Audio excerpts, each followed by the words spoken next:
يا جماعة ليلة من التاريخ نعيشها في العراق.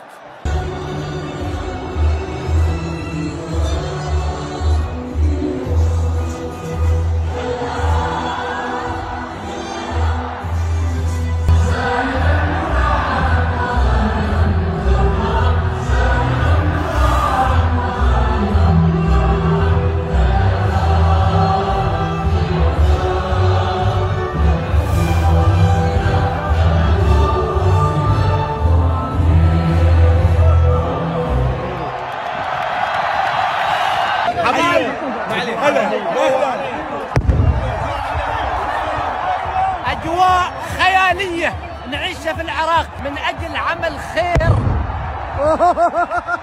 دعم أخواننا من مرضى السرطان. ربي إن شاء الله يحفظهم ويعطيهم الصحة والعافية.